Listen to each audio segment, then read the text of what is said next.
Welcome, everyone, and happy Friday. We are so excited to have you here today. Um, we might have a few more folks joining, but to respect your time, I think we'll go ahead and get started. Like I said, we're so excited to have you here today to learn more about our Rural Grocery Transition Specialist program. My name is Clara Meisenhalter, and I am a program manager for the Rural Grocery Initiative and have the honor of being one of the co-facilitators of this program. My fellow co-facilitators, Ryle Carver and Carly Horton, are also on the call today, so you may hear from them as well later on in the session. In our information session today, we are going to share more info about the program. So we're going to start with some brief history and setting the context before describing the problem and why this program exists as our proposed solution to help tackle that problem. We'll give an overview of what the course covers, and then we'll have plenty of time for questions at the end as well. That's really the core purpose of why we're hosting this info session today. And if you think of additional questions later, we're always more than happy to answer questions at another time as well. And we'll give you our contact information. And you should also have my email address as well already. So a couple of quick housekeeping notes just to get out of the way. Please feel free to use the chat feature to ask questions at any time. We'll also have dedicated time at the end for questions, as I mentioned earlier, and you can feel free to come off mute at that time and ask questions out loud as well if you'd prefer. Please also note that we are recording this session and we'll have it posted to our website early next week. So with that, let me briefly share a little bit of history and set the context for our conversation today.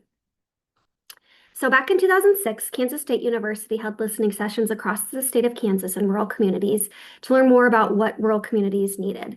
And one of the needs that kept rising to the top was a greater need for rural grocery support. So as a result, the Rural Grocery Initiative was started in 2007 to support the crucial role that grocery stores play in rural communities. We've been doing this work for almost 20 years now because grocery stores are crucial. They're anchor institutions in rural communities, providing economic benefits like jobs and contribution to sales taxes, public health benefits by providing fresh and healthy foods, and serving as a crucial community gathering space in communities like the store pictured here on the slide, which is in Mildred, Kansas, which has a population of only 13, but hosts a well-attended monthly music night, along with offering a full line of groceries. You may have heard rural grocery stores described as a third place, which also ties into this concept of the community health gathering space and that connection to community. I also want to note that many of the rural communities we work with have populations below 5,000, but not all, and we recognize that rural looks very different in different parts of the country, and so it may look different where you're calling in from today. Our team aims to sustain these crucial locally owned rural grocery stores, not only in Kansas, but across the country, to enhance community vitality and improve access to healthy foods. We do this because we know the problem is that rural grocery stores are closing across the country, leaving rural community members with poor food access. Since you're joining us on the call today for this info session, we know this problem is something that you probably care about. It's a truly massive and very wicked problem. And it's one that we've not only seen in Kansas, but also across the country. In Kansas, we found that 1 in 5 grocery stores in rural Kansas closed their doors in the 10-year period between 2008 and 2018. But we also have seen similar numbers nationally, where the USDA Economic Research Service estimated that in recent decades, the number of independent stores in rural America dropped by 15%. We also know that rural grocers face many challenges every single day, including extremely slim profit margins of just 1 to 3%, high operating costs, a steady trend of rural population loss over several decades, distribution challenges as rural grocers struggle to meet the order minimums that are required by wholesalers to supply their stores, and growing competition from dollar stores who can put rural grocery stores out of business without actually providing communities access to some of those crucial healthy food items like fresh produce, meat, and others. So it's akin to the story of Sisyphus, as you can see pictured kind of on the slide here, who had to roll a heavy rock up a hill only for it to roll back down every single time it reached the top, thus needing to repeat this task each day for all time. And so this is something that rural grocers have to deal with on a daily basis. We also know that many rural grocery store owners are nearing retirement. So in a 2021 study of Kansas grocers conducted by our team, nearly 1 out of every 4 grocers surveyed planned to retire in the next 1 to 5 years. However, of that amount, nearly 3 out of 4 did not have any transition plan in place for who would take over the store and who would own the store when they exited the business. This is really concerning, especially when considering that the recommendation is for business owners to begin planning for a transition at least 5 years prior to that transition. And this won't just be a problem in Kansas.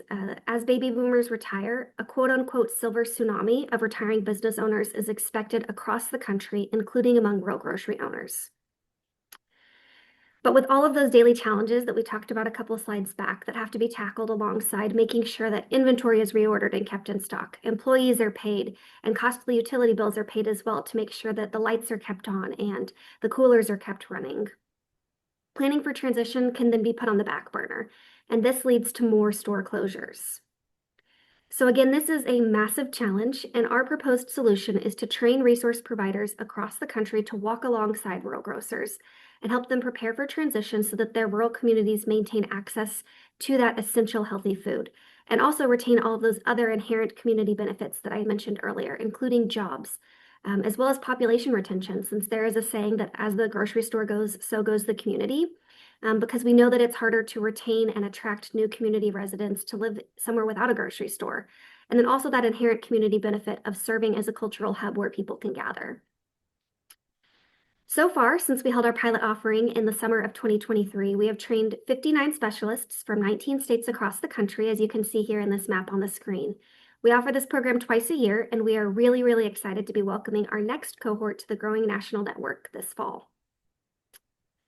By participating in our Rural Grocery Transition Specialist program, you will become a connector who can help build relationships with rural grocers in the communities that you serve and walk alongside them in their business journey to eventually exit their business in a way that maintains strong and healthy food access for their communities.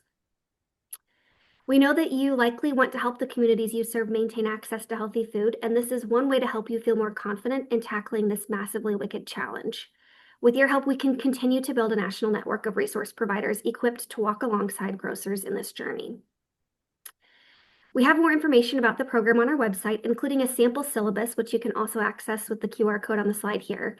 We'll also send a direct link to that in our follow-up email on Monday.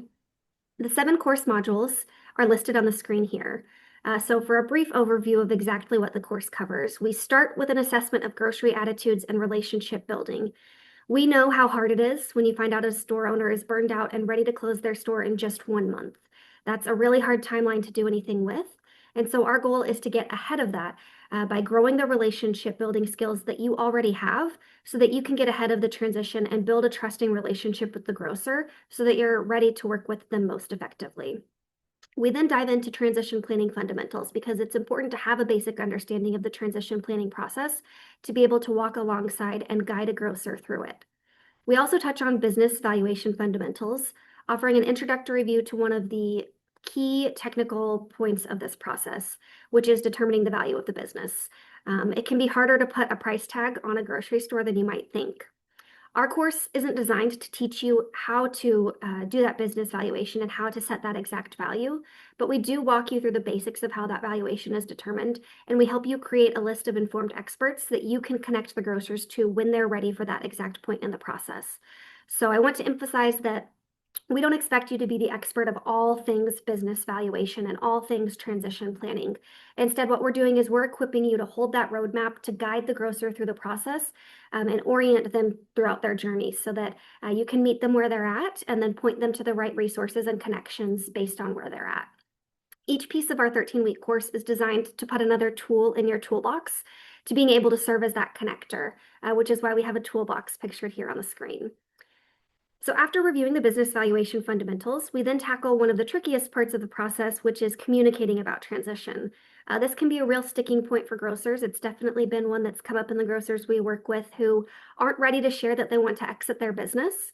But also we know that they will not get any offers to buy their business if buyers don't know that it's for sale. So communication can either help create a smooth transition or it can introduce even more challenges to the process. Having a strategy in place from the start allows you to take advantage of that natural spread of information rather than being at its mercy. So that's why we include it in the course. We then switch gears and we look at the process from the buyer's perspective. So we explore buyer funding and then also one of the most critical components for the new buyer, which is hiring a store manager. And then our last module wraps up by exploring ways that you can support the new owner into the future.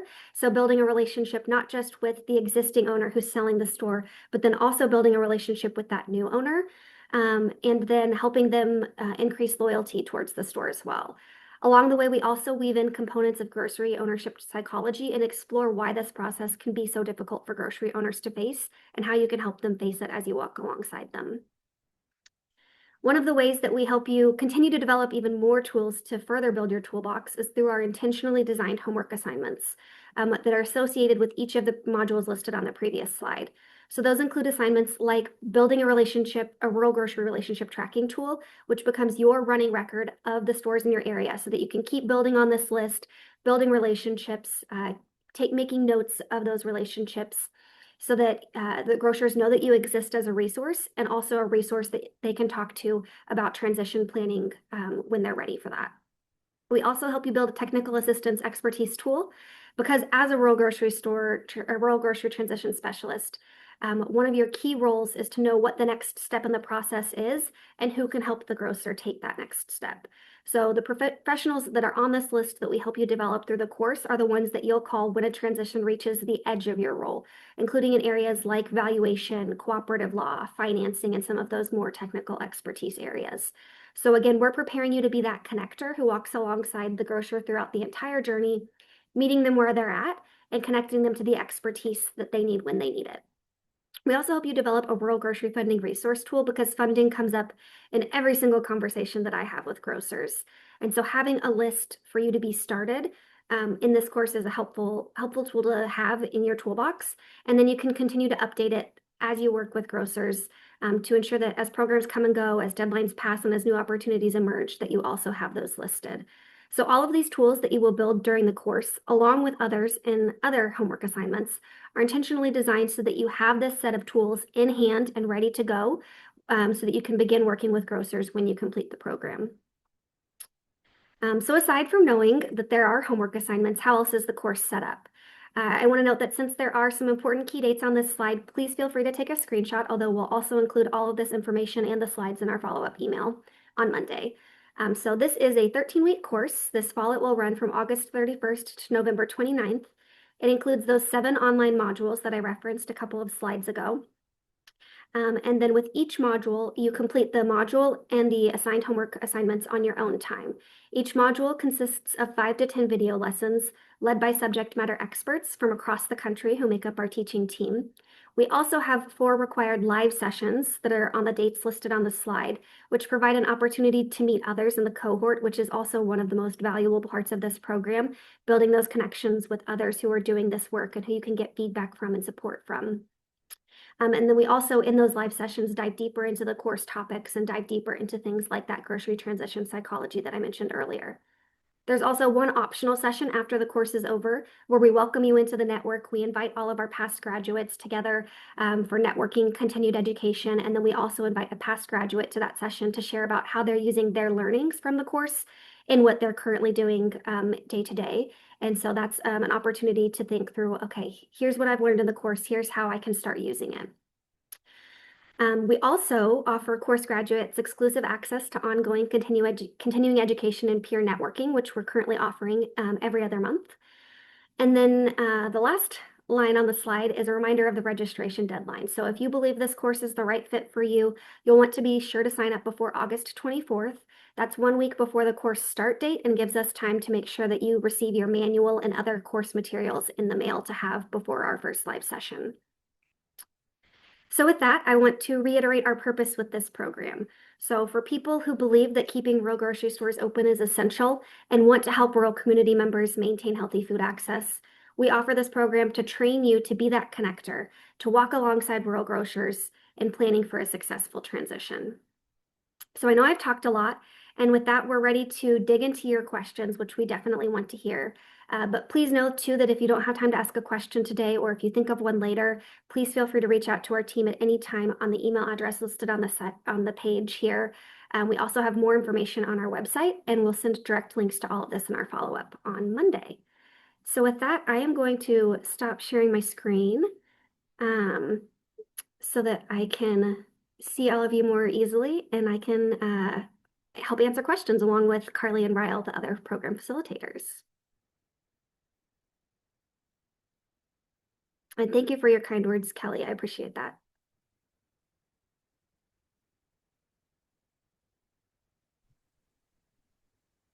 Absolutely. I don't have any questions. I hope it's okay. I came off mute here. Uh, as I as I learn about this, I'm thinking so many different things. There are so many opportunities with this. Um, Even though I serve with the state, I want to be able to share this information that you've provided today. Um, I do serve as a member uh, on the Shawnee County Farm and Food Advisory Council, and so this is one of the areas that I think I mean, research and extension's already connected to these areas, but I think the food coalitions that have been developed, this is a perfect opportunity for those folks, those networks, and um, currently serving as the WIC shopping coordinator. I've been actively working on getting online shopping for WIC participants in Kansas, and so all of this is very closely related to what we do. In fact, we just had a rural grocery store. We found out that they closed this past week from, unfortunately, from a an obituary. These are the kinds of things that are tragic, and you know we have to figure out a better way. And so this is exactly what you're doing. It's near and dear to my heart, and I want to be able to help however I can. So again, I can't thank you enough for everything you've done and will continue to do. I do have a question, I guess. Does this program cost money? I mean, is it a free program to go through and become certified? Yeah, that's a great question. And you're making me realize I should have included that on the slides for sure. So I want to start by saying thank you so much for your kind words. I agree with everything you're saying. Thank you so much for the work that you're doing and the work that you're doing related to WIC. That's very important, critical work. So to your question, yes, there is a cost associated with the program. We do have discounts available for group ordering if you're bringing in a group. And then we also have discounts available if you're coming from a nonprofit role as well. So if cost is going to be a barrier, reach out. We can see if we can talk through that um, one-on-one for sure. So there is a cost of $685 to participate in the course. That gets you through the course. It gets you a micro credential from Kansas State University. It gets you a digital certificate of completion, which we know is important to some employers want to see that certificate.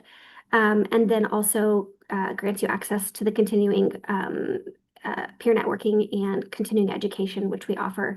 And that portion of it right now is being offered at no cost. So there's not an additional cost to be plugged into our network. Another big benefit is that you get access to all of the previous graduates in that network. So we have an email list serve that's set up. And so if you graduate the course and you're in a situation and you think, I really would like to pick some of their brains about this. That's something that's available to course graduates at any time. Reach out to that network and um, definitely pick their brains. And so that's another added benefit that you get from the course. That's Hi, my excellent. name is, Thank you for sharing. Yeah, I'm thank you, sorry. Kelly. Hi, my No, name you're is good. Lawanda Wright, and I had two questions. Does this program help programs or folks who are trying to start co-ops, food co-ops? And let me say it in a way. We have a co-op here, but we're having more people who are interested in starting a co-op. So can this program help folks from the get-go to become sustainable? That's a great question, and I appreciate you being on the call today to ask that. I will say one of the things that we talk about most in transitions is different ownership models. And so that can come up, if someone can't identify another independent operator to sell their store to, then we'll talk through, okay, what might be an alternative path forward. Maybe that looks like transitioning to a co-op or a community-owned model or a nonprofit model. Um, so to that extent, there is a little bit of that component of other ownership models, but I would also say we're probably not the course that's designed for a startup. Um, I don't know, Carly, if you want to speak to that a little bit more. Well, Will that help? I can share, I think there are other organizations that might be able to fill that need, and we can connect you to those. Um, Depending on where you're based, that may also have an impact. I know actually one of the people on the call right now is connected to a group in Kansas and Missouri supporting co-ops. Um, so we can point you to a few different resources. Are you based in Kansas? I'm in Virginia. Oh, in Virginia. Okay. I think we could connect you and with some resources and maybe follow up after this call to make those connections. Okay. And this is the last question because I know Sarah has a question. So if you become a part, how do you maintain is you have to maintain membership? What do you have to do in order uh be, to continue to be a specialist? Yeah, that's a Is there great additional question. money or how many Nope. programs or folks you have to have helped or what? Nope, there are no specific requirements right now. We want you to stay engaged. We'd love for you to continue to attend our those networking sessions that I mentioned that are held every other month as an opportunity for continuing education, peer networking, learning. But there's not a requirement to do that, and there's not a requirement to pay anything else to participate. So once you complete the course, you're a member of our network. We want to stay connected with you. We want to help direct referrals that we get through to you. So we'll get questions from people across the country, and we like to connect them with people in their region. Um, so there aren't any really specific requirements to stay connected with the network. All right, thank you. Yeah, thank you. Sarah, I see you have a hand raised. Yeah, thank you, Clara, for that great presentation. So I'm coming from Arkansas, food insecure number one in the country. And so this is kind of a topic that has come up a lot in our work. I work with Extension. I'm the local food program lead, and so we do mostly supply chain coordination work, trying to connect more small retailers with local food products in the state. And so a lot of the communities that we're working with, I mean, I think most of Arkansas would qualify as rural for the most part. And so most of these communities that we're working with, you know, the grocery stores are already closed, but there is a trend of smaller farm stops and farm stands that we've been working with a lot in the last year. That's kind of become kind of my primary uh, clientele that I've been working with. So I guess what I'm curious about with this particular course would be, is it relevant for folks that are, you know, on the starting up side, maybe like picking up a torch that did already close in communities, because there are a lot of folks that are interested in trying to bring those back. Or is there something that Rural Grocery Initiative kind of offers that's more along that track? Because I have been following you guys for a while now, and I love all of the work that you're doing. It's very incredible. Yeah, well, thank you for your kind words, Sarah, and thank you for the work that you're doing. It sounds um, similar in some ways to some of the work that we're doing, but also, yeah, also different. So, Ryle or Carly, do you have any thoughts? We do talk a little bit about farm stops. I know you've mentioned farm stops and farm stands as one of those alternative ownership models in that portion of the course. Um, and I know that, we do work regularly outside of the course with communities where the store's already closed or been closed for a while and trying to do something different. Um, Thoughts, Ryle and Carly, on Yeah, connection to the course? yeah, I would say that our we've seen that it's a lot easier to um, keep the shopping patterns in town if we're able to get in front of the transition and have there be a seamless transition from one owner to another. But sometimes that doesn't happen, and this course can be relevant to those stores or communities where there's closure, but then there's interest in reopening.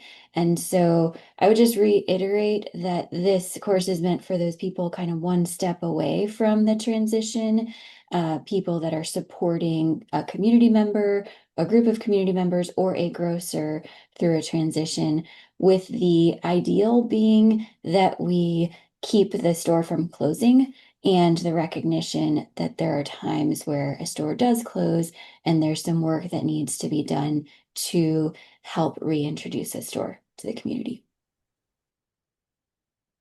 Okay. Yeah, I think that makes sense. Just looking through the syllabus, it did seem like a lot of the content did kind of align with a lot of the work that we're doing. But yeah, that would be great. Looks like we've got some other Farm Stop folks that are on the call. That's great. I attended the Farm Stop conference this past year, so it's an exciting new model. So it's good to see it showing up in here too. Thank you for answering the question. Yeah, thank you again, Sarah. And I'll say we've had some other food systems folks go through the course, and we are really, really focused on rural grocery transition, but we've heard that they can take the learnings and apply them to transition in other food systems businesses. So that might also be something to think about as well. Although, like I said, the course is pretty focused on rural grocery. Some of the learnings apply to other players in the food system. So I know we're nearing the end of our session today. Are there any other questions that we can help answer live?